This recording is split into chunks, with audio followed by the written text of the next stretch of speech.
Hello, everyone, and welcome back for season 3 of We Woohoo! Know You Know, a podcast about Psych. We are very excited to be back and to start a new season with you. My name is Matthew, if you guys are not familiar with the show, and I'm here with my co host, Barb. Hi, everyone. And today we're going to be talking about season 3, episode 1 of Psych. If you guys are enjoying the show, please remember to like, subscribe, and share it with your friends. We've had a lot of growth this year, so you guys have definitely been doing that, so keep it up. Thank you so much. And as always, we want to acknowledge our official Psych Fanatics of Facebook group and also the Psych subreddit. So many of our listeners are from those two groups, and we are so appreciative of them.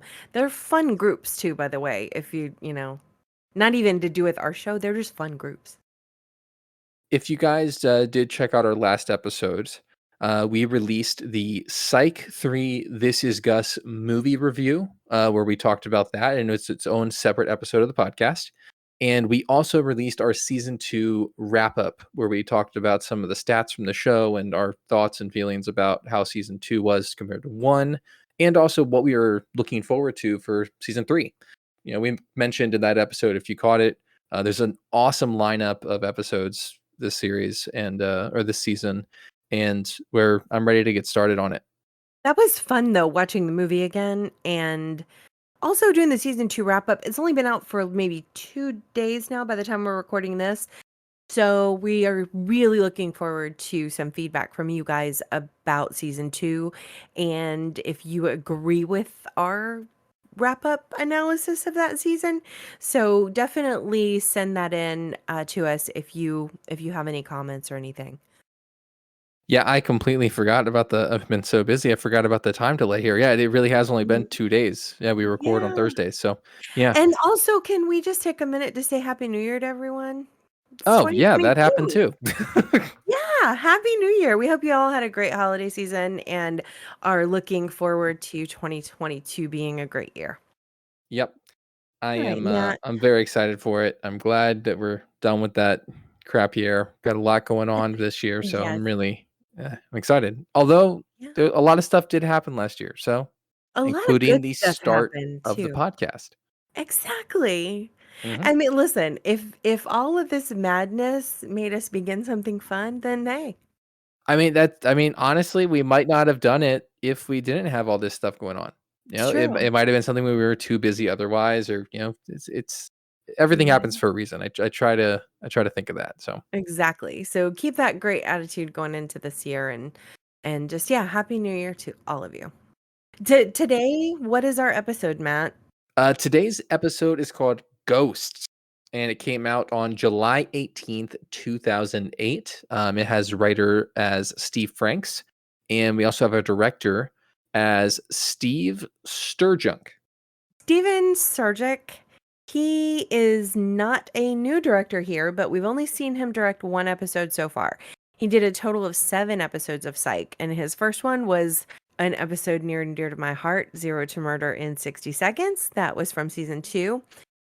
He also directed some pretty famous things that you guys will know. Kids in the Hall, started directing in like 1991, so it goes back that far. So Kids in the Hall, Wayne's World 2, the movie, and he also directed episodes of Monk, Warehouse 13, Burn Notice, and lots more TV. Most recently, though, you would know him from directing Umbrella Academy and FBI. They're both currently on, so A that's lot of his great newest shows, stuff. especially those last few I'm familiar Yeah. with. Okay, do we want a synopsis? Because I have a synopsis. Yeah, You have yeah, go for it. Okay. Sean tries to save a partnership for Gus after his pharmaceutical company makes him quit Psych. Sean takes a case for the company's vice president who claims his house is haunted. That is not the only ghost in this episode for Sean, as an important part of his past reappears. I don't remember all the details of this episode. I remember the gist of what it was, but The I don't specifics. remember all the specifics. Yeah. I kind of remember a little bit, but I'm excited to do the rewatch and talk about it. I do remember this is the one where we get boneless Sean. Yeah. Don't go boneless on me. Don't go boneless. All right. All right, let's jump into it then. Okay, let's do it. Okay, we start off this episode as soon as I see it. Like less than a minute in here. Yeah, it comes back to me right away because young Henry is with his partner in the police car, and his partner is like, "You don't want to do this." They're pulled up behind another car, a really In nice like the middle of Mustang, by the nowhere. way. Yeah. Yeah, a nice It's like Mustang. some backcountry road. Yeah, windows are fogged up in the Mustang, and he's telling Henry, "Don't do it, don't do it." It sounds like they're I about to do something dangerous. it does, but let's keep watching. Dead giveaway that his partner stayed in the car. There it is. Teenage Sean gets caught with a girl. Alright, yeah, let's break this down a little bit. We have to talk about his hair. There's a couple things. Henry walks over to the car, and I love the callback with that giant, like, the MagSafe flashlights that the cops used to have, Uh-huh. that you could essentially beat people with, like, they were huge. Now, you don't need that many batteries to power a flashlight. I mean, that's the only reason those were that big is because they needed, like, a bunch of those, like, A D bunch of D batteries. cell batteries, yeah. Yeah. But, so he opens up the door and shines the light in there, and we have Sean and presumably his girlfriend or somebody's on a date with, but His they're date, making out in yeah. the front seat, and she panics, and she's like, We just borrowed the car. We're gonna take it back. Like, that's all." My neighbor's car. And we get Yeah. Sean there. And Sean is like, you can tell he's going through that part of the teenage years where he's Punk. like, "Whatever," and, like, he's real, like, just rude and disrespectful, The and hair was his incredible. hair, I thought you were I gonna skip over the hair. oh, no, we were gonna talk about that hair. His hair, it's like a bad version of Judd Nelson from The Breakfast I Club, was like, just about to say that. How it yeah, comes yeah, down yeah, on the yeah. sides, yeah. Yes, Oh, it's that's exciting, okay. like, yeah, oh my gosh, okay. It's totally inspired by that, I think, really. Mhm. Has to be. They get So yeah, they get taken sh in. yeah, apparently this woman is not a big part of Sean's life because she doesn't know that's his dad. And he ends up arresting them. Ouch. All right, so That we're around the hurt. 1 minute 40-second mark, and Sean and Henry are in the police station.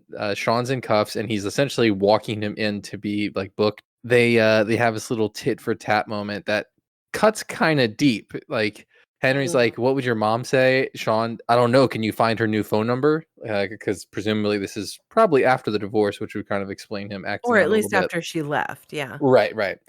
And then Henry says, "This ends your, once we like book you, this ends your chances of ever being a cop." And Sean's like, "It's not like I really cared about that. I didn't really want to Um, follow in your footsteps, anyways." oh, he said, "I Yeah, gave up on wanting to be like you a long time ago." yeah. Like this is a rough. Like that's Ouch! rough. And That is so yeah, painful to a parent, like, it's oh especially my god. Henry. Especially, he's been training him his whole life to be a cop, and he's like just throwing it Exactly, away. Mm. exactly. He's questioning his parenting every yeah. Oh, and in the background, we see a young Lassiter 148. with He's got this thin mustache. mustache and Terrible. like a beat cop uniform on. It's like when he was McNabb. He's like in Yeah, McNabb's role when Henry yeah. was a detective. And he is completely clueless. I wonder if Henry I mean, you wouldn't really be able to know that. I don't know. I wonder if Henry ever remembers that. I don't remember him ever bringing it up that he knew Lassiter. I don't know. I'm curious if Mhm. that might have been something cool to put in the show. It Like I might have remember been, but whenever you just started, I kind of think that the only reason they put it here was, like, for just fans to because. see. Yeah, Yeah, that's yeah. probably a good point. Yeah. 2 minutes in, we're at Gus's job, and he gets a call from Sean. Okay, also in this scene, we have found out now, Sean is calling Gus from his old bedroom at Henry's house. There's, like, a Jaws poster on the wall and a lot of, like, every it's like he never Henry left hasn't that touched the room, like, room. he Right. hasn't done Henry just anything. left it. Yeah. And is that a Tears for Fears album right there in the background that I see? Oh, it has to be. That's hysterical that they put that there. Okay. No, but the gist of this scene is really that Sean is telling Gus that his mom is back and she's No, so yeah, downstairs. this is picking up from last episode's ending, like literally a couple minutes after it ended, from the Yeah. season finale of season 2. And it's So, got this little overtone though that's odd to me. It's almost like the parents sent him to his room. It's mhm. like, "What? Let the grown-ups talk, you go to your room." And he's like trapped in there. Yeah, Sean's like shocked to see his mom, and he feels weird about it. I don't know why. Yeah. I'm so I don't know. This was one thing that was kind of weird, and maybe I'll remember something as I watch this No, episode because again. he was hurt that she left. Yeah, but he loves It's her like a so whole much. he does love her, but that doesn't mean he was happy that she left, like, I don't know. He like loves his mom and wants to spend time with her, or wants to go to like Mhm. to out to dinner or something. And like he should be mad at his dad for not telling him. Not like I don't know. I guess I'm not sure. There's a whole dynamic thing at play here. Maybe they'll explain it more, and I just forgot the details. And So, maybe it's also he hasn't seen her in a long time, and it's, like, a nervous thing too, and just a mhm. whole thing. It's a whole thing. But currently, Anyway. Sean is in his childhood room talking to Gus and about how his mom is back in town. So Sean tells Gus that he's not upset that she's here, but he hasn't talked to her in 3 years, and they used to talk all the time. Sean ends up getting distracted by the stuff in his room, and Gus ends up hanging up on him. Alright, so we are in Henry's kitchen, and lo and behold, we find out that Sean's mom is played by Sybil Shepard, who is amazing. And She her character's name is Madeline. I always forget that. Now, the really, really cool part about Sybil Shepard playing this role is that when Steve Franks created this show, he was very, very inspired by Moonlighting. And Sybil Shepard was the star of Moonlighting with Bruce Willis. And so this was like a really big nod to that. And I'm sure, and I would love to ask Steve Franks how he felt about the fact that she ended up playing this role on the show because it was like that was his thing. I want to say even in his interview on The Psychologist Are In, he talked about going to the set of that show as a kid because his dad worked in it somehow. And I just would love to know his thoughts. We also have a pineapple sighting right here on Henry's. Oh, nice call. Okay, wow, Yeah, already so pineapple 3 sighting minutes, 46 seconds in. on the counter here in Henry's kitchen. So, all right, so yeah, that was my couple things, but I just think it's so cool. It had to be a cool like full circle moment for Steve Franks when his show was like doing so well. They're in season 3. It's exciting. They bring Sean's mom back and it's Sybil Shepard, and that had to be cool for him. So, anyway, we might talk a little bit more about other things she's done in the pop culture references, but for now, that's what I wanted to say. All right, so a lot has happened here. Yes, so The much scene in this one ends at scene. around 5 minutes, 12 seconds. And so we figure out that Madeline is here to do some evaluations for some officers of the police department. She used to work there before, and they sometimes call her in to do them. We learned that she almost didn't accept to do it, Yeah. which kinda makes you wonder, did she really not wanna see them or what was going on there? Hmm. But we also do figure out that this was a planned thing. Henry knew about it for quite some time, and he just kind of put off telling him about it and kept procrastinating, and for whatever reason. He does try to pass the blame off on Sean a little bit. Manny's like, "Why didn't you tell him?" And he's like, "He doesn't have a phone," referencing the last episode of season 2, when he drops his phone inside of the museum, and he mentions that here as well. Henry is just being weird, man. Well, okay, so you have to wonder here if part of it is not him being kinda protective, because what if he told Sean and then she didn't show up? Or you know what I mean? I think Henry automatically goes back into, like, this mode of, "I wanna shield Sean from things that he just doesn't need to be dealing with." You know? Like, I can handle it, Maybe the I could rejection, but maybe Sean understand can't. that, but You should be able to understand that. maybe I don't know. Let's see. Let's see if he explains it more. Mhm. So Sean and Henry end up going to the other room to talk, and Sean is not very happy. That line always kills me. At 5 minutes 30 seconds, they're having their little discussion, and Sean makes a joke about the expensive wine that Henry had. He says, "I didn't even know Walmart had a wine cellar," because Henry definitely gets all of his clothes from Costco and Walmart. Oh, Henry. Mm.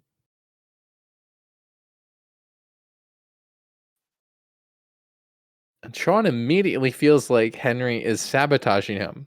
Like he says it straight to his face. You're Mhm. sabotaging me. I don't know what you're doing, but I'm gonna find out. Okay, so now we are 5 minutes 56 seconds in, and we're back at Sean or at Gus's pharmaceutical company, and he is just gone into the office of Mr. Ogletree, his new vice president.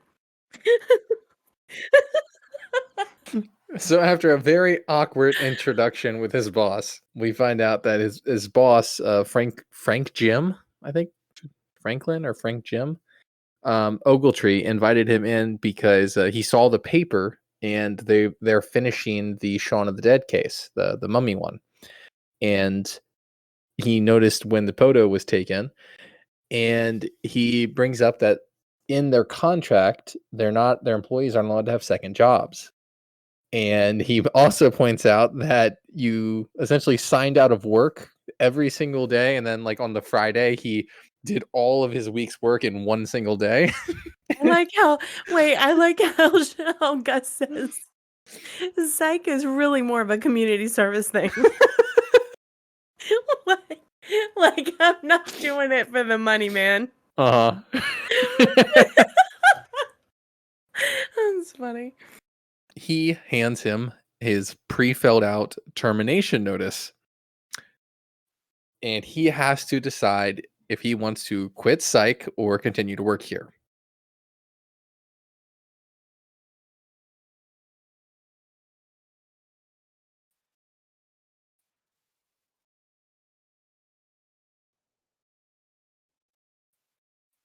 And he See, decides to stay at the pharmaceutical company. this guy is tough, but I get it.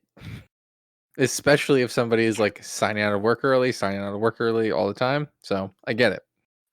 So on this scene, it's about 9 minutes in, and, we're back at the police station. It's just Sean and his mother kind of walking through the hallways there, and they're kinda catching up and talking, and she brings up the point of how Sean is always going on a first date and isn't having, like, any long-term relationships and hasn't Be for a while, apparently. because he's supposed to be with Juliet. I'm just saying. Oh. Okay. So, Lassiter is one of the people she has to do a psych evaluation on. It's exciting. Yeah, he has discharged his weapon in the last 4 cases he's worked. Mm. So, Lassie has discharged his weapon in the last 4 cases he's worked, and the chief wants him to, talk to somebody just She's to make sure he's okay. she's a little concerned. Yeah, so she called the department psychologist, Madeline in this case, to come and have a talk with him, and she's very clear that it is mandatory. And we're back at Gus's pharmaceutical company, and Sean's hanging out with the employees. Apparently, Gus has told Sean in a text message that he has to quit Psych. And Sean didn't believe him. He thought he was joking. And Gus is like, "No, I just didn't have a choice." It's like it's a whole thing. Now, one thing I'm noticing here is that Gus didn't know that he was here. So that means that Sean came up here preemptively to talk to these people, to talk and kind of scope out the work Right. once he found out that, he was having to quit Gus or quit Psych. Psych. Yeah. So I do think it's interesting. He really was. It does seem like is here to do some background to try and find a resolution to this, to try and get some Mhm. information on people. And he's also eating somebody's food. He Yeah. has just a bowl of food with him. Sean wants him to quit the pharmaceutical job. That's the only thing that actually It's like, makes them "This money. job this job we quit. We'll take on extra cases to handle the pay difference or the difference in wages." Because it's like, "I make 48,000 a year."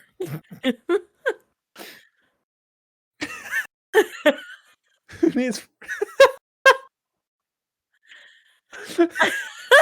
He says, "Who needs 48,000 to live?" Gus says, "I need 32. The other 16 generally goes to you." Uh, Oh my god. oh, poor Gus. Oh, I like Mm. that. He said he claimed him on his taxes. Sean probably didn't even file taxes. He's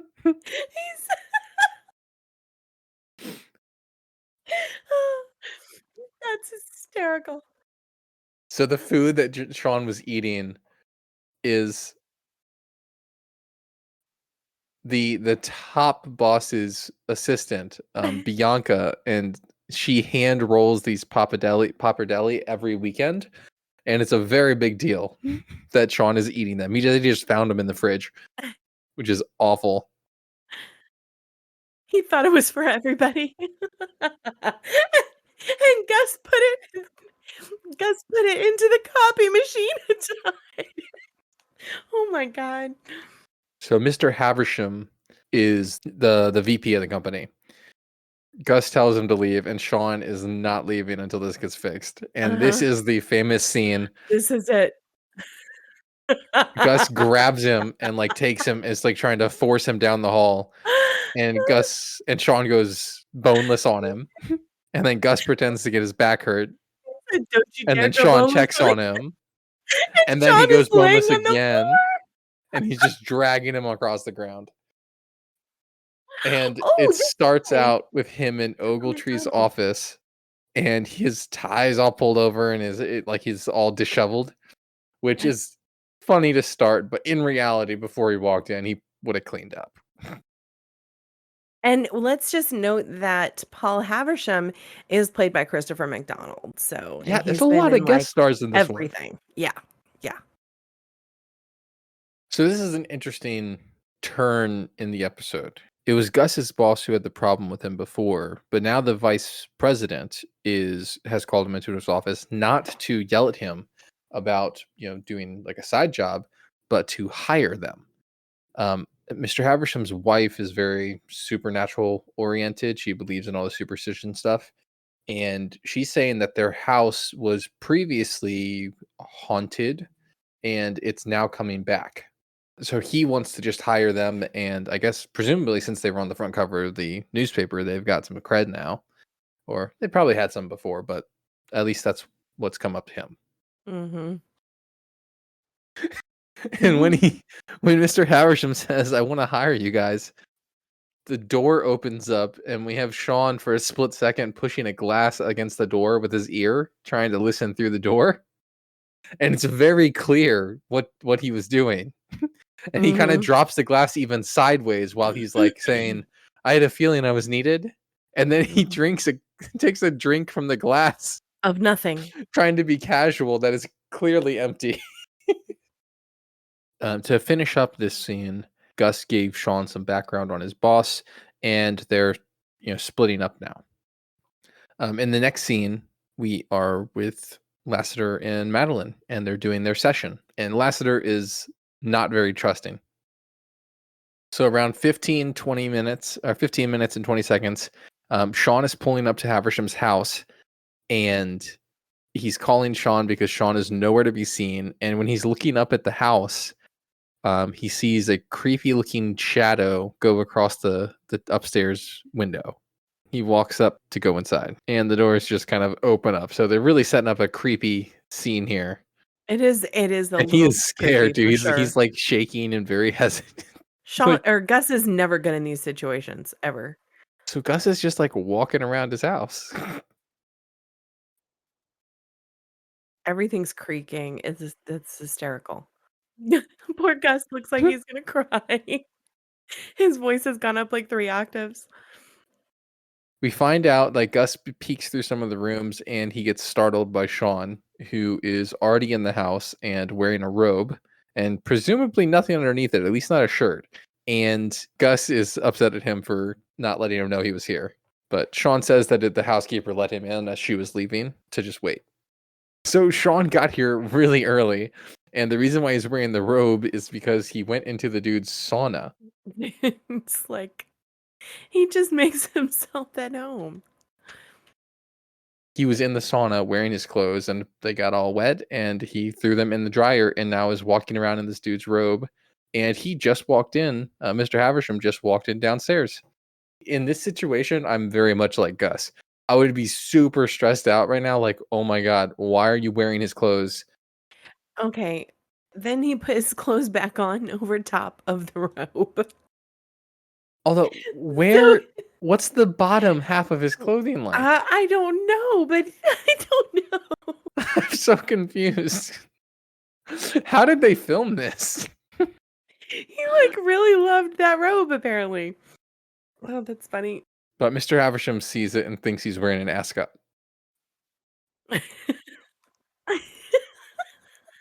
So Sean gets Havisham to leave by telling him that he's a skeptic and he's messing with his like psychic energy or his jujubes.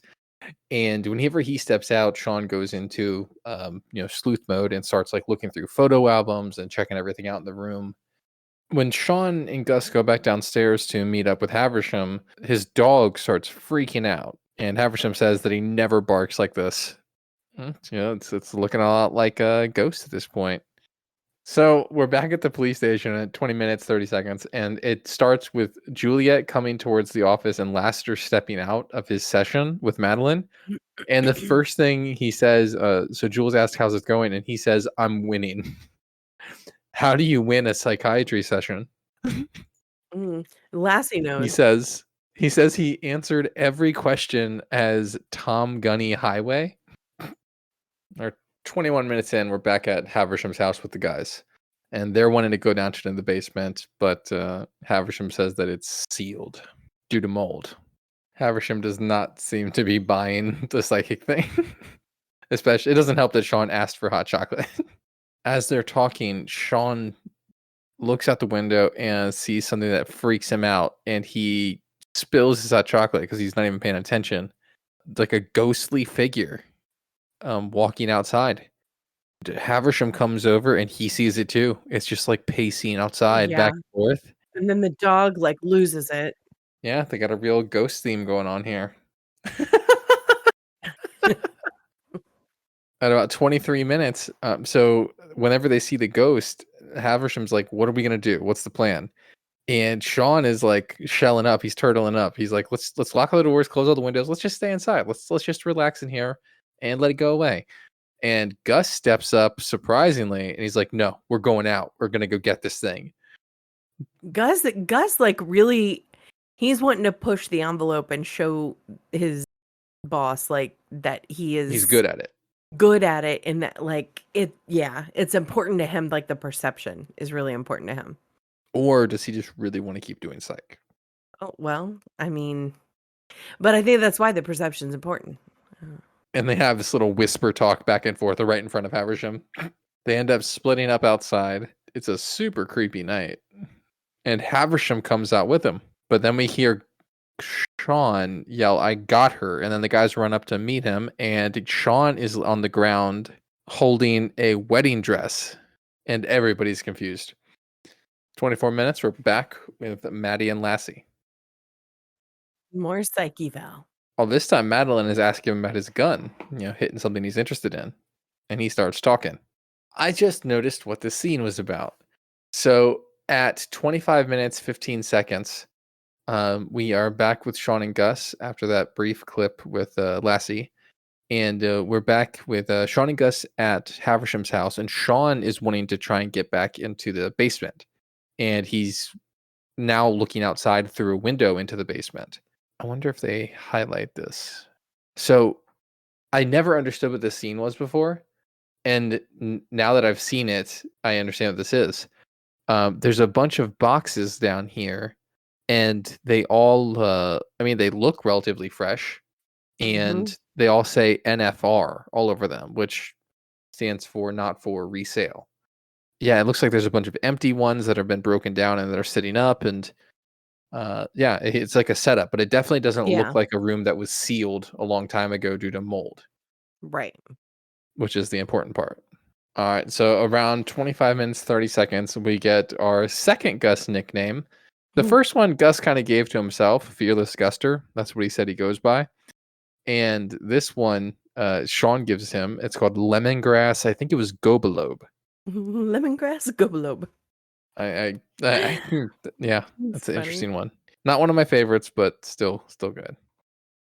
But Sean and Gus are talking to the like housekeeper, and she feels very tense and disturbed.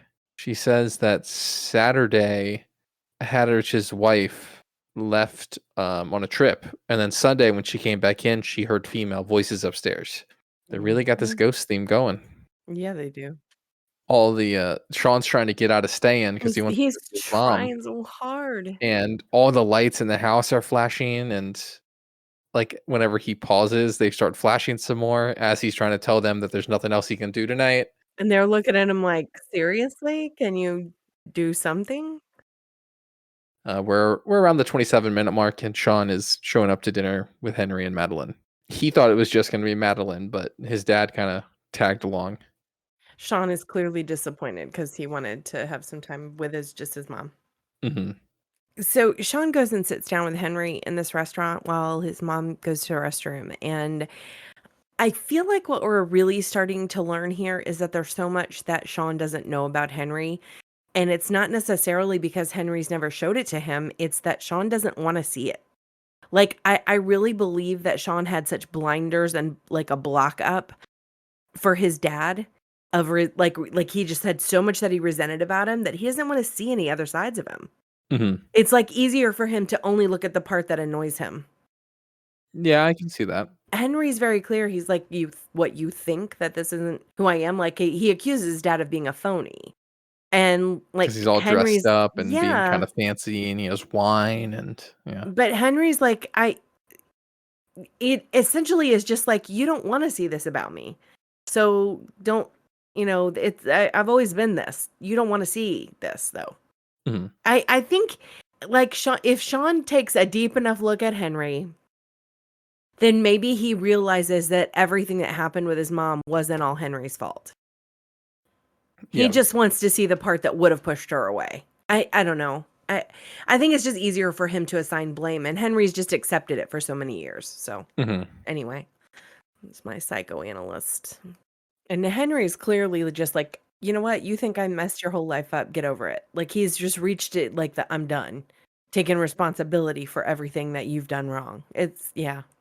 Go Yeah. Henry. I like that. Yeah, no, it was good. He stepped up himself because this is one of those things that we kind of touched on before. Is Sean's got the very like childish look at this whole divorce Mhm. with his parents, and he like really blames it all on Henry, and that's partially his fault. He takes the blame, like he didn't tell him the truth, and we kind of learn more about that later on. He kind of just is like fed up with it. He's like, I didn't ruin your whole life. I wasn't perfect, but take responsibility for some of yours. So, but yeah, Sean ends up leaving the dinner. I guess he didn't even hang around to see his mom. Now Gus is back at his Well, Gus never left. well, he never left, but Yeah. we're back there Hmm. with Gus at Haversham's house. They get a phone call and it's nobody. The call came from within the house. And there it is again. Number calls. He puts it on speakerphone and answers the call, and there's just like this garbly noise. And Haversham says that there is another extension for this line, and it's up in the attic, but it shouldn't be plugged in. Gus very And Gus bravely is volunteers to go look at it, he's very nervous, but he's going hesitantly like one step at a time. with great trepidation. He is going. Opens the attic door, and what does he find? It's Sean. He's talking on one of those phones that, like, the phone company person would plug in. So after Gus discovers that Sean is the one in the attic making the phone call, um, he wants to know what's going on. Why is he here? How did he get here? What's going on? And Sean tells him that as soon as he found out that Gus was quitting, he went to the office to like scope out the Ogletree guy because he was gonna try and haunt him, Mhm. but Ogletree doesn't believe in it. So after talking to some people, he found out about the other guy's wife, Haversham, and how she is superstitious. And from there, he just set up a series of things. He apparently messed with their like heating and cooling to make it like cold spots. He has an ultrasonic He's like beeper thing in his pocket to make the dog freak out. he hired an actress to play the ghost outside of the house. And Gus asks the brilliant question of how do we solve the case when you're the person who's doing everything? And Sean has no idea. Then we go back to the police station with Maddie interviewing Lassiter. Lassie has started it's like a faucet turned on, like, he won't stop talking now. Hmm. Yeah, he was kicked back and everything. He lost track of time, and he feels pretty good He feels getting it out. light. Yeah. He says it's so liberating to trust someone with your like deepest and darkest secrets. Like, where have you been? Why aren't you here before? And that's when she mentions that she knows somebody here who works for the department occasionally. Her son. And Oh, when oh, Lassie oh, oh, hears his face. Sean Spencer is her son, whose His face just drops. So 34 minutes, 20 seconds, we're back in Haversham's office at the office. And the guys say that the job is done. The ghost is gone 100%. And Haversham does not seem to be buying it. So Haversham has essentially called the bluff here. He Mhm. doesn't like the guarantee. And he says that when the phone call came in and Gus went upstairs, he was downstairs listening still. And before it cut out, he heard the voice say Gus. He definitely thinks he has an idea that he's being like swindled here. Yeah. And he just got a bad feeling in his gut about it. He essentially walks Gus out. Like he walks over to his office door and opens it, and Ogletree's there waiting for him. And like he's like, "I'm seriously going to consider your future with the company." Right as he's leaving, Sean like shakes his hand. He kind of like stares at it for a minute, then he has like a little vision, and then he asks to speak to Haversham privately. He's got a plan. Sean says that Haversham was raised by his grandmother, and her wedding ring is the ring that Haversham gave to his wife, which it means something. Oh. He then states that Haversham is having an affair with his secretary, and that's why the ring matters, because the sanctity of marriage is important to his grandmother. Yeah, Sean figured this out because in the beginning of the episode, that dish of was it pappardelle is what it's called? Mhm. Yeah. It was a piece of like china that had a very distinct pattern around it. And when they were drinking the hot chocolate at Haversham's house, it had that same pattern around the rim. So that bowl that Bianca was eating from came from Haversham's house. That also references his wife being out of town on Saturday, but then the maid hearing a woman's voice on Sunday. Oh, now here's the big thing is Mhm. what we were talking about before down in the basement. Whenever he looked in there and we all saw those not for resale boxes, those are pharmaceutical samples that are not supposed to be sold that he is repackaging and selling to make more money on top of it. So it's like a fraud Right. deal. They got what they wanted. Oh, Gus got a raise? So Haversham steps out with Sean, Love this. and he's like, "Mr. Guster, will your raise will be discussed in your the raise that we discussed will be in your next check, and get back to work." And Ogletree is very confused. Oh, Haversham tells him to spend a little time on his own business. Did you catch Which that? what did he say? He leans forward after, so Haversham walks back into his office after telling him off, telling him to focus on his own business. And Ogletree is standing there confused, and Sean leans into Ogletree and says, "I know about you too."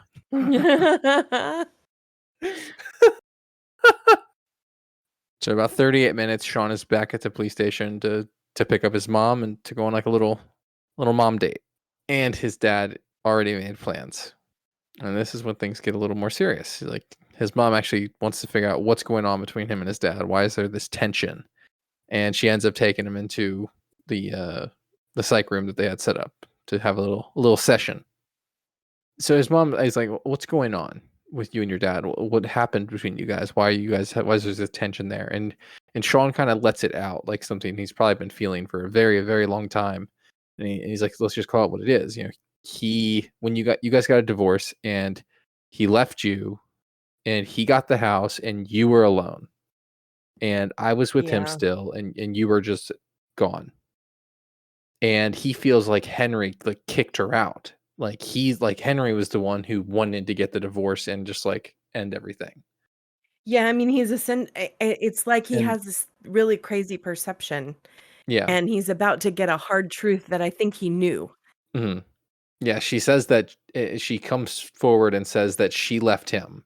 That Henry was great. He wanted to keep, going to counseling and marriage counseling, and she's the one who kind of gave up on it. And he kinda doesn't believe her at first. So while his mom is kind of admitting things to him, like, that his dad was great and, she made the mistake and, she didn't mean to, leave him. He sees Henry through the blinds and it looks like he has this like moment of realization where like, Henry's not that bad. At least that's the vibe I'm getting so far. But that's where the episode ends is, his mom giving him some needed information and him just like kind of thinking about it. It's totally information. He has needed to hear this for a long time, and he needed to hear it so that he could be open to things being better with him and his dad. Yeah. Like he honestly, yeah, he definitely should have heard it a long time ago. Yeah. I think it's, like, been like a block for him and Henry because he really thought all this time that Henry was the one who caused everything and was that I'm sure an uncomfortable truth for him. Yeah. Yeah. Okay. So what are your general thoughts, Matt? I thought there was some good jokes in it. Um it was cool that we Yeah. finally got to see his mom and get some more background information. And she does show up in the future. It's not just a one-off character like, Gus's uncle or something. Mhm. So it was cool to finally see her. It is a bit of a heavier episode than normal with all of the family background drama that they have. But I think it was a good episode to see, especially if you're a fan of the show and are going to keep watching it, because it does give you some background on their relationship, how it is, and why it is, and where the mother is. So Mhm. it's not my favorite episode. How many pineapples do you give it? I am going to give it 3 pineapples. Wow. Okay. I'm going to give it 3. All right. It's certainly not one that I would skip if it came on. There was some funny moments in it, um, but yeah, a little bit heavy. It's one of those episodes that I feel like is needed to tell a story, like getting this background information, but it's not Mhm. the most entertaining part of the story. Of the series, yeah. Right. So if you skipped this episode in the future, you might have some questions. Right. That's why like if it was unnecessary information like in the past, I probably would have gone with the 2, but I do think it's needed and it's more the lull in the story. So Yeah. as far Okay. as comedy So goes. so I'm going to agree with you. First of all, I'll get it out of the way right now. I also give it 3 pineapples. Oh my I gosh, Barb, know. what are I you know. What's doing? What are happening you to us? doing? What's happening? Um, okay, so there are some reasons though. First of all, the case was very, very back burner on this one. It seemed like it was front burner, but really and truly it was back burner. They were trying to accomplish something else here. So for the first 2 seasons, people are probably wondering to themselves, how in the world is Gus able to work his job and do this and not get called out at his job and da da da da da. That's a good So point. finally it's dealt with. And moving forward, they're not going to say anything now. So it doesn't have to be a consideration at all moving forward. Mhm. He's got the leg up there, is what it is. They're all good. So that's no longer a question. You also have the issue of Sean's mom. And the only way that they could let Sean and Henry's relationship get better through the series is if he knew the truth. So you're right. This episode contained a lot of necessary backstory. There was a lot of it. I don't feel like they closed everything in this episode, though. So I feel like they gave us a little bit that they never sort of ended or like wrapped up for you, like the whole Lassiter storyline. They really didn't wrap that up at all. You didn't get anything about him, whether he was completely cleared, whether like I don't know, I just feel like they didn't wrap that part of the storyline up at all.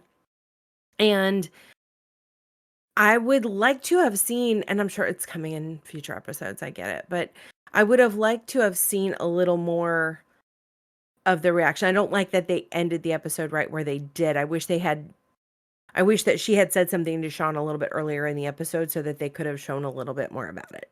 But anyway, I don't like that we didn't get a lot of Juliet. We didn't get, I don't know. It just was an off episode. I really like the episodes where they're all working together a little bit. This episode had great co-star or great guest stars on it though, which I did enjoy. But again, it was just like what you said, weak storyline in terms of things, but like things you need to know. So, yeah, so it's going to be a 3 for me for sure. Okay. I think those are valid points, especially the thing with Laster. I didn't think about that. We really did get like a cutoff, like we knew what his reaction was going to be, but there wasn't anything after that reaction. So yeah, Yeah. I completely forgot about that with how heavy it ended. Yeah. So It was just like, okay, so what happened there? They didn't tie that up. That, I, yeah, I don't think they bring it up in the next um, episode either. I don't know. I mean, I think it's good that we know now that, okay, hey, well, this is why Gus gets away with this. And, he Yeah. can seemingly do both jobs or whatever. But I don't know. It's just, yeah, I get it. Yeah. just an okay one for me. Yeah. I don't think there's really any Henry lessons this time. Was there? Maybe I mean, just like, maybe the whole thing where you had to get over it, like you got to deal with your own yeah, problems, kind of. right. Like It wasn't really a classic quote, though, I guess. maybe it's like that everything, like what happens to you, maybe it's not always your parents' responsibility. Maybe it's the choices that you make. Hmm. It's not your responsibility. The I don't know. I think people nowadays put a little too much responsibility for their actions on their parents.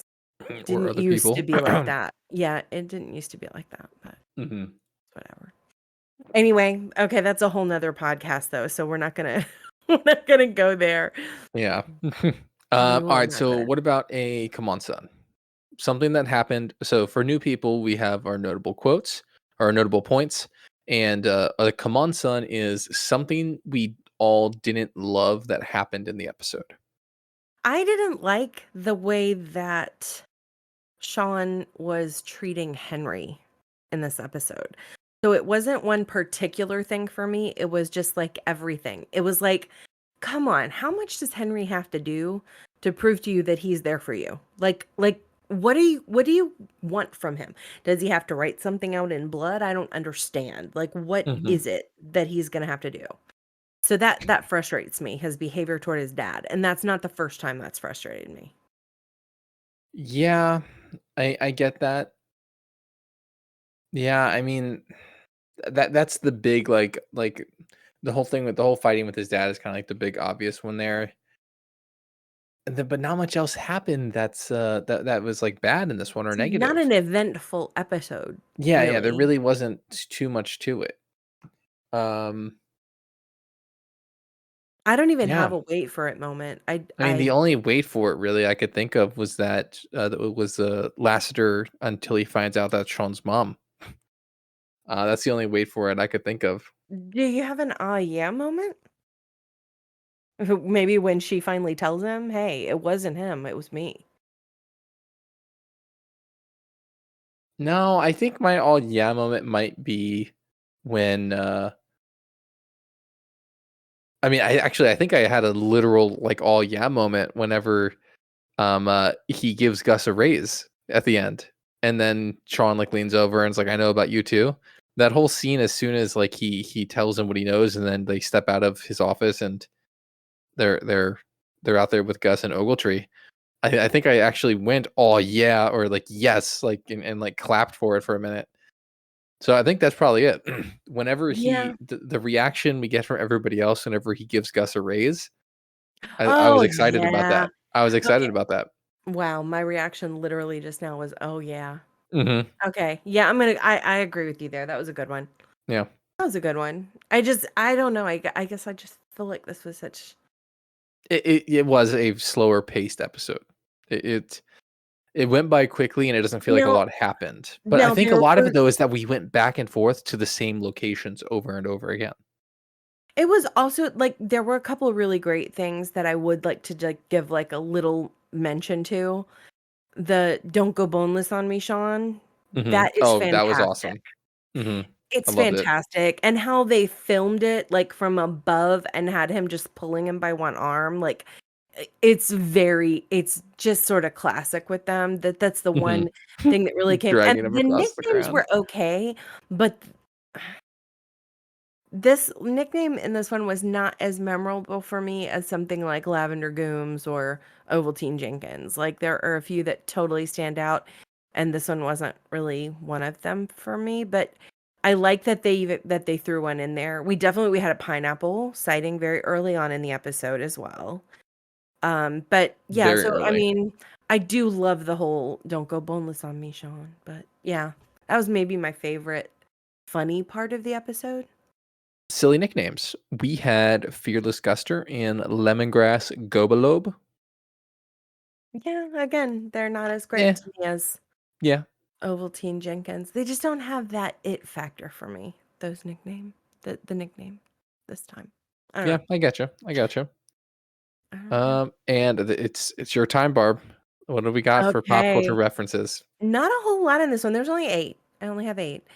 Okay, so first up we have Shrinky Dinks. Shrinky Dinks were amazing, and they're still around today, but they really reached the height of popularity in the 80s. They are little shapes. You would cut them with scissors, and then you put them in the oven. When you heat them up, they get really thick and like smaller. They like shrink down, and they came in like all different kind of characters. So like whatever characters were popular, you could find Shrinky Dinks of them, and you'd make them and you'd like hang them in the windows, or you'd like put them out on your tables or your dresser or whatever like that, but they were so fun to do. Loved it.